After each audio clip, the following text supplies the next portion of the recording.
Welcome to The Crack. The wound between worlds, the rift among the stars, the only news network that brings you every story from every reality. You are watching the CBW channel. Welcome back to The Crack. Christmas is just around the corner. For us, at least. Technically, Christmas is simultaneously happening and not happening in the homes of all our viewers. Don't be a negative Nancy. Viewers, just ignore our dear Mito. She'd tell an axe murderer he was using the whetstone wrong. Is it too much to expect competence from a murderer? And I'm Rob Skythrust. You two were taking too long to make the introductions. Viewers, please make sure your psychic receptors are tuned into this broadcast. You're in for a real treat today. As you can tell by the miniature angels hanging from the ceiling of the CBW station, it's Christmas time in the Crack. Dolly has baked enough cookies to feed the entire rebellion on my homeworld. Either your rebellion was really small or you have a strange idea of serving sizes. One cookie is standard, right? Clearly, the other reporters beat you to the break room. Dolly's cookies are amazing. I swear even Mr. Stanton smiles when the rich scents of brown sugar and vanilla waft from the oven. Duels have been fought for the last maple pecan cookie, and Dr. Ravenwood jumped universes so he could finish his shortbread in peace. If you stop after one cookie, your restraint is beyond the imagining. Oh, stop, dear. You'll make me blush.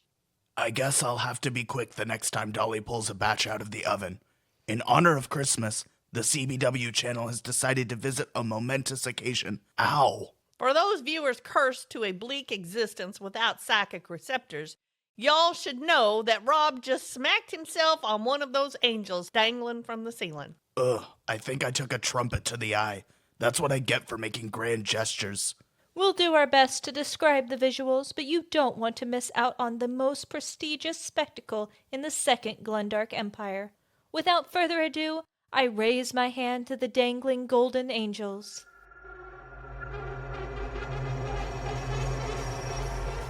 We arrive in Universe 11 during the second Glundark Empire. My, oh my, don't this look glamorous?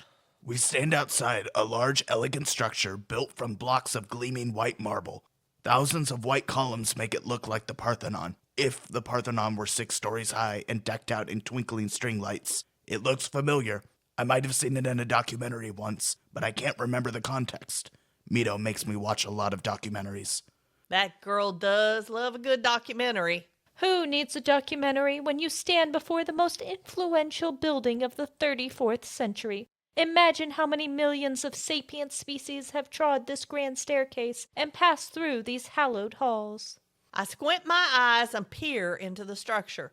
The architectural design is interesting and all, but it must contain something truly exciting to pique the interest of our favorite lead reporter. Is it a Senate? I know the second Glundark Empire had a Senate, but I don't think the building is quite big enough to seat thousands of representatives from other planets. I'd wonder if it's a hospital, but it's a bit too clean for anything medical. Clean? I thought hospitals had to be clean. When we had to get treatment for radiation poisoning, the hospital made a big deal about sanitation. I'm talking more about the metaphysical side of life, my darling beefcake. Pain, grief, and fear muddle the air. They drift and thicken and strangle like pond scum or lily pads. They have their place in the ecosystem, of course, but the smell is unmistakable. Come to think of it, this can't be a political building either. There's a distinct sense of cheerfulness wafting through those columns. Rob, sugar, tell me what that sign says. My eyes ain't quite what they used to be. Since I am now an excellent reader, I have no problem with decoding the sign. It says, National Library,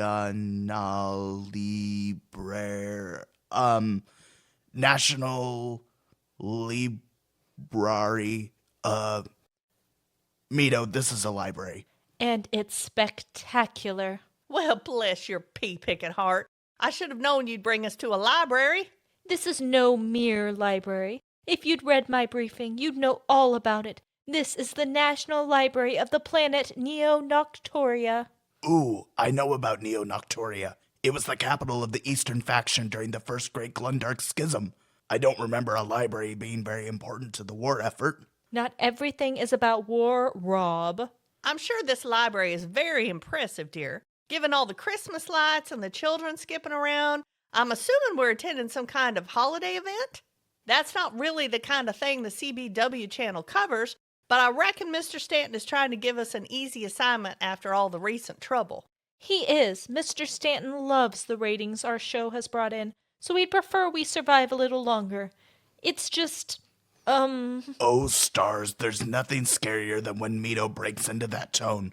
the Christmas special is a pretty big deal, you know. We can't cover just any story. We have to make plans in advance. How far in advance? Dr. Ravenwood planned this trip. And I'll tell that Mr. Stanton to while his tail is, and that Dr. Ravenwood too.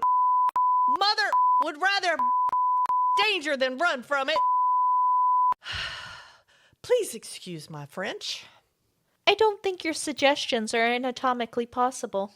With enough lube and determination, anything is possible. or so I've been told. Don't give me that look, Mito. I'm a former love interest living in the crack between worlds. My girlfriend might have been happy with the occasional makeout session, but my fellow reporters have much more creative fantasies. Not every world is as bright and shiny as yours, Rob. Well, regardless, we're here and we have a time slot to fill. I really wish you'd read the briefing. The library is hosting a Christmas party for academics and book enthusiasts. It's going to be packed with people until it very abruptly becomes unpacked. Unpacked? Dead bodies don't really count as a crowd. That's where I know this building. The Yuletide Massacre. F***ers. Censors! Do you kiss your mama with that mouth? Why are we here for the Yuletide Massacre? Are we supposed to interview the survivors? Of course not. That's been done to death. We're here to investigate. The Yuletide Massacre is the most infamous cold case of the century. 6,000 people disappeared within a single hour. The only clue? Bloody garland. Right. This is horrifying, but I'm sure we faced worse. Let's go save these people. Sorry, sugar. We aren't really the saving type. Here at the CBW channel, we pride ourselves on fair, neutral coverage. If we find a mass murderer, we're supposed to interview him. You're suggesting we stall the mass murderer so the police have time to apprehend him? The people of this world are currently strict pacifists. There is no police. Our job is to find an interesting angle, but not so interesting that it kills us. If we manage to discover the murderer, Mr. Stanton promises to give us an extra safe story for our next time slot. Taylor Quick was supposed to be an extra safe story, and look how that turned out. You two are such worrywarts. It'll be fine. As one, we all turn to the National Library. The white marble exterior seems to glow beneath the lilac sky. It truly is a beautiful building. It almost seems a shame to go inside. Definitely a shame. Maybe we ought to start our investigation out here. The murderer could be hiding in the bushes. For all we know, there isn't a murderer at all. They could have been poisoned by, all those Christmas lights. How would colorful lights kill someone? Microplastics? Microplastics? They're a silent killer. Perhaps the light bulbs are irradiated. As reporters, we have a duty to investigate these lights before we enter the library where a mass murderer might be waiting. I couldn't have said it better myself, dear. We slowly walk around the National Library. Ever since our incident in the nuclear wasteland, Mito keeps a radiation detector. Geiger counter. Mito never leaves the crack without a Geiger counter. While Dolly inspects the Christmas lights for microplastics, Mito enthusiastically waves the Geiger counter over anything and everything. I check the bushes for hiding murderers. I haven't found any, but I'm hopeful. This might be a good time to go to our sponsor, Llama Cigarettes.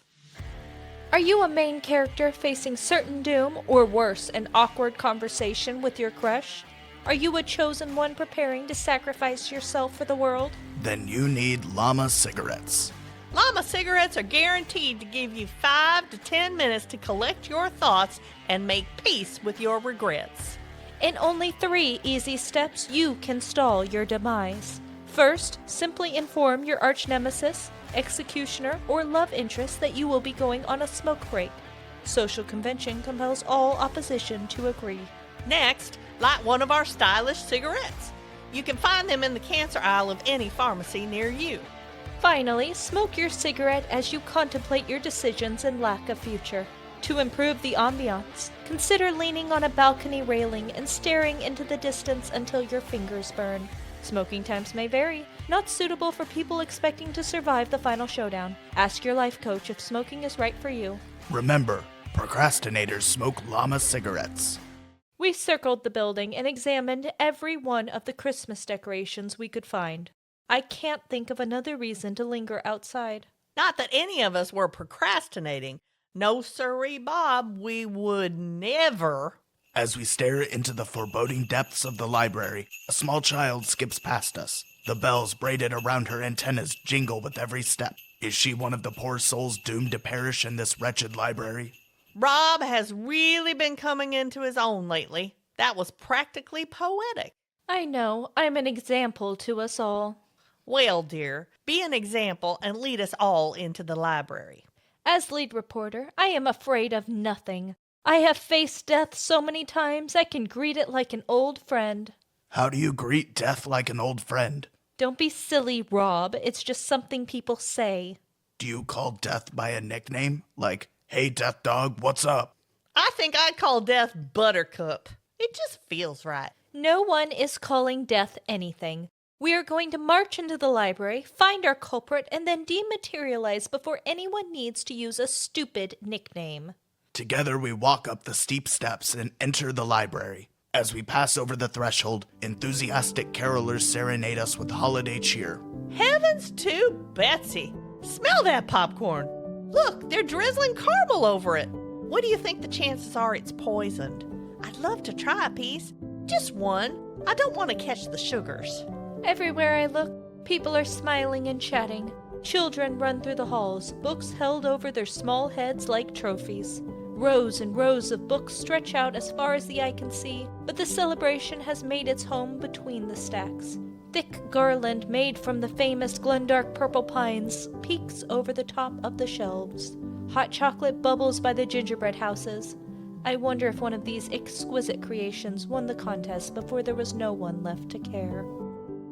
If we warned people, could they leave in time? Or would it only prompt the massacre to start sooner? Enough of this maudlin crap. It's sad, but we have a job to do. The Yuletide Massacre began on this floor. Casualties were fewer on the higher floors. Potentially, someone might have jumped out a window to avoid the murderer, but no survivors have ever come forward. Ideas? There weren't any bodies left behind, right?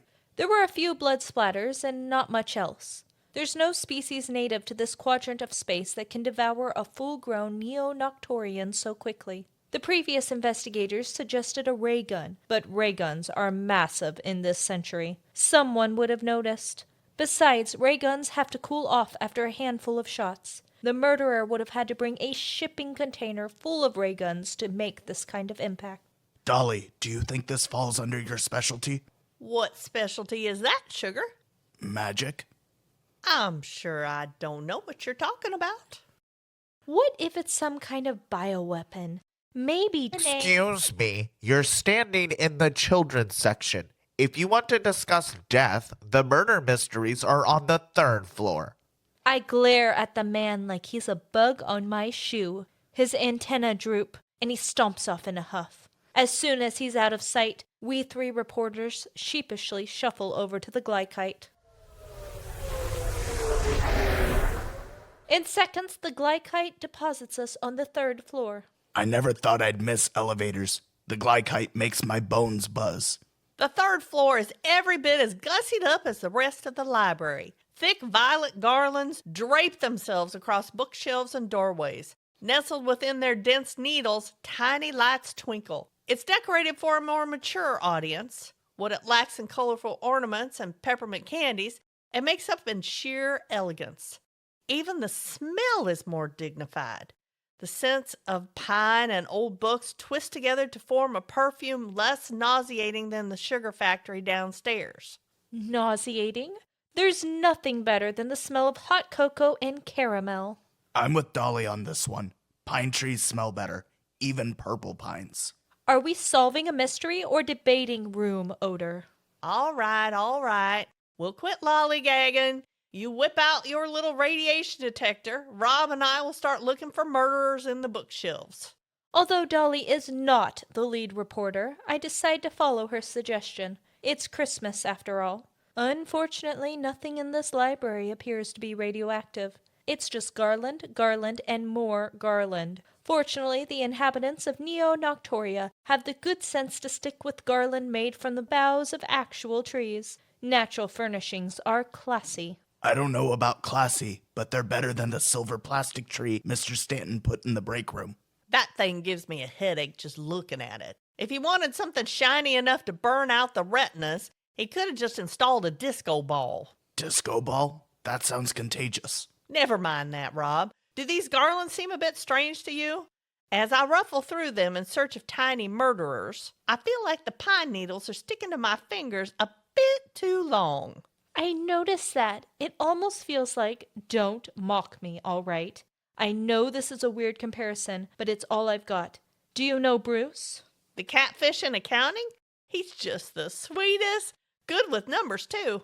Every time he looks at me with his cold, dead eyes, I think he sees the number of his brethren I've eaten. Don't be silly, Rob. Bruce looks forward to our monthly fish fry more than anyone. Shit, I lost my train of thought. Nice going, Rob. We were talking about the garland. Right. Bruce doesn't see very well, so when we greet him, we stick our hands in the water and let his long whiskers investigate us. The whiskers flick over our skin and wriggle between our fingers. No offense to Bruce, but that is not normal catfish behavior. Normal catfish aren't quite so good with spreadsheets. Anyway, close your eyes and hover your hand over the garland. Oh shit! The garland is doing the same thing as Bruce. I thought I was just shaking it while I was looking through the shelves, but it is definitely moving with a purpose. This is Universe 11. It ain't that unusual to find sentient plants. Don't you remember those ferns that almost ate Rob during his first day of reporting? The memory will never leave me. The harvesting of sentient plants is illegal during this century. Scientists worried some of them might be developing humanoid intelligence, and the Glundark Empire didn't want to be responsible for another genocide. Do you think the plants are launching a terrorist attack? That could be what killed these people. It's more likely a poaching problem. Neo-Noctoria might have laws against harvesting sentient plants, but laws are only as good as the enforcers. People will do a lot to take home something pretty. Hey, you guys are missing the important part. We have a clue. It's not much of a clue, but I suppose it's something. It can't be long until the massacre starts. I feel it in my bones. If we're going to figure this thing out, we better hop to it. I say we figure out what these purple pines eat. If they're vegans, we're barking up the wrong tree. I don't know about you two, but I'd like to live. Let's pass on the clue to the next time-traveling reporter. I bet the epic battle announcers wouldn't mind looking into it. Oh, now you've done it. Look, another group just stepped out of the glycite. Rob, make yourself useful and steal that bag of popcorn. I refuse to steal popcorn from a child. For someone worried about dying in the Yuletide Massacre, you're not overly concerned with efficiency. Fine. We'll go all the way downstairs, wait in line for popcorn, and then see if the garland is interested. That's definitely not a waste of time. I don't know why you want to test the garland with popcorn. We think it's involved in the massacre. Shouldn't we be checking if those purple pines have a hankering for flesh? Popcorn is warm and salty. It's like vegan flesh. You're all ridiculous. Whoa, I take it back. You don't have to steal the popcorn, Rob. Put that knife away. As Rob rolls his eyes at Mito, he slices into his muscly arm right below his sexy tattoos. It's a small cut, but crimson blood wells beneath the ink vines. He holds his arm out over the garland. With bated breath, we watch a droplet fall. Definitely carnivorous. I think we know why investigators never found the bodies. Now we just have to figure out what killed the partygoers. Is it just me, or do you feel like we're being watched? The family that just arrived is looking at us like they're watching a cat bait the crawdad traps. I don't know what most of those words mean, but I'm not talking about the Neo-Noctorians. Something is wrong. Watch out! I valiantly shove Rob aside as the garland lunges. Admittedly, it doesn't lunge very fast. Half its body sways in the air like a cobra as it sort of wiggles through the air. I think it can smell Rob's blood. I looked down at my sluggishly bleeding arm. I meant to give myself a tiny nick. Unfortunately, my high pain tolerance tricked me into cutting deeper. Curse my toughness. Let's take a few steps closer to the glycite, my lovelies. I think they can smell the blood. I whirl around. Every patch of purple pine needles in sight is rustling softly. Some are swaying like snakes. Others appear to be climbing down the bookshelves. The family, the Neo-Noctorians who've been watching us with so much suspicion, edge closer. I think they're hoping for safety in numbers. As lead reporter, I make a snap decision. Everybody in the glycite. I second that decision. Everybody in. Yes, you three as well. Rob herds the Neo-Noctorian family into the glycite. Their antennas twitch warily, but they appear to be more scared of the garland than they are of us. Smart. I tell them we don't bite, but that would be a lie. Was that a sexual reference? I can't tell anymore. Probably. This is not the time for chit-chat. Pull that switch, sugar. We arrive on the first floor. The family bursts out of the glycite, their antennas waving madly. Apologies, viewers. The Neo-Noctorians are speaking their local dialect.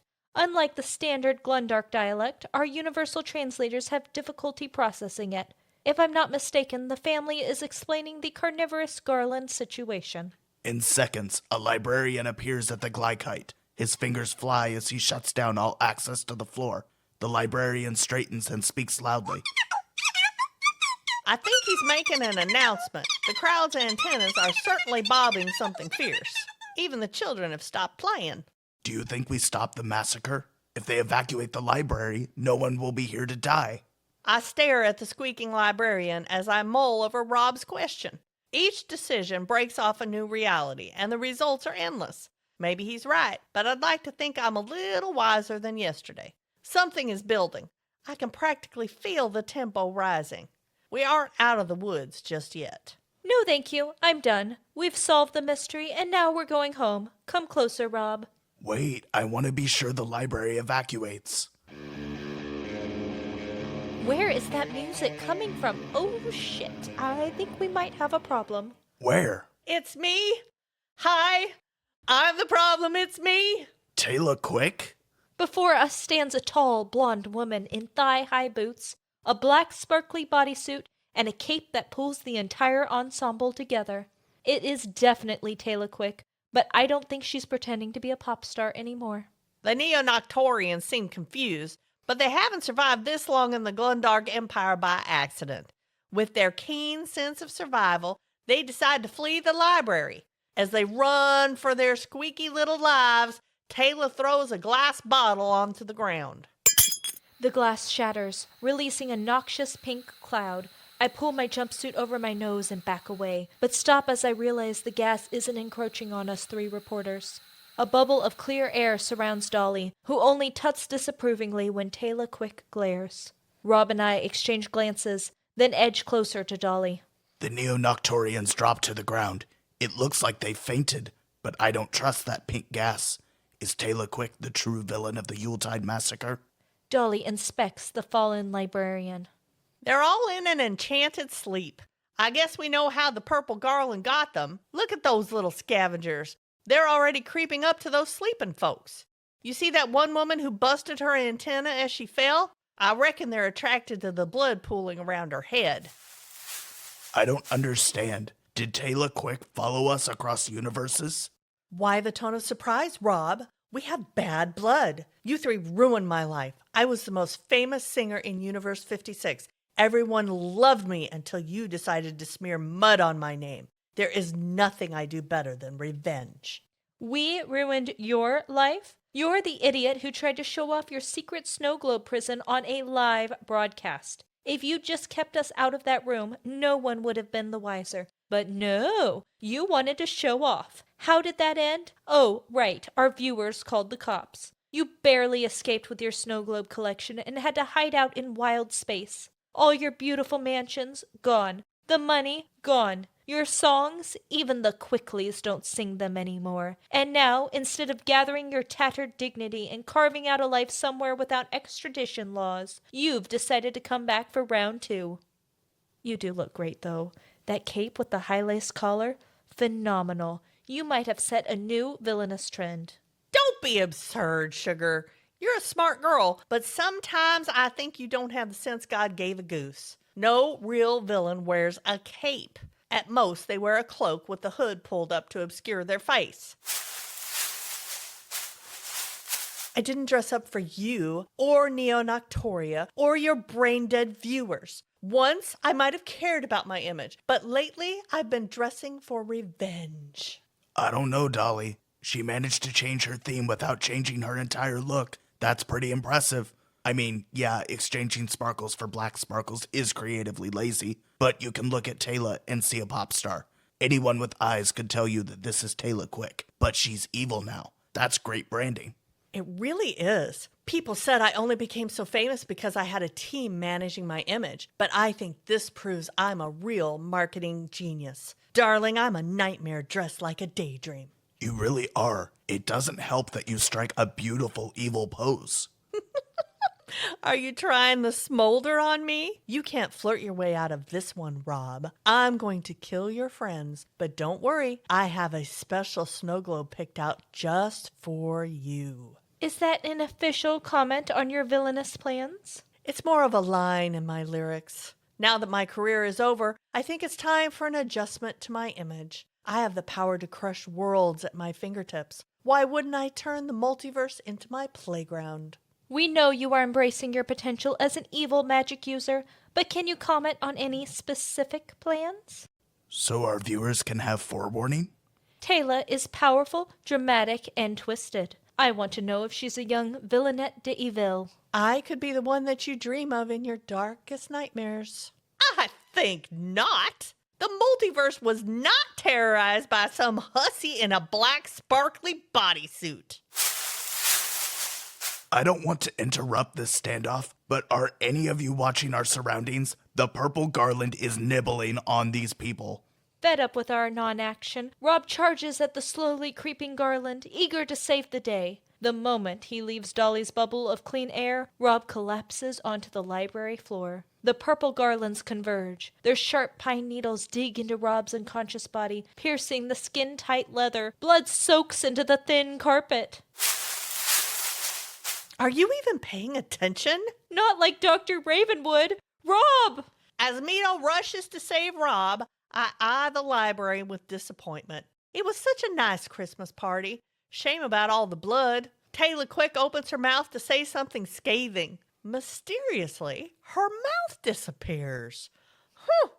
Ain't that strange? A moment later, her eyes roll back into her head, and she collapses on the floor. The poor dear must have overdid the magic spells. It couldn't have happened to a nicer person. Mito holds her breath as she attempts to drag Rob back into the bubble of clean air. A garland wraps around her calf. The pain of it makes Mito gasp. She breathes in the pink cloud and joins Rob on the floor. I think we better end the broadcast so I can help my over-enthusiastic fellow reporters. Ta-ta for now, my lovelies. And now, a special announcement from Universe 1, the authors that govern the crack. This is Louise Rainey. And this is Dane Farron. And this is Marvin the Mystery Man. We would all like to wish you a very Merry Christmas. Drive safe and stay warm. God be with you all.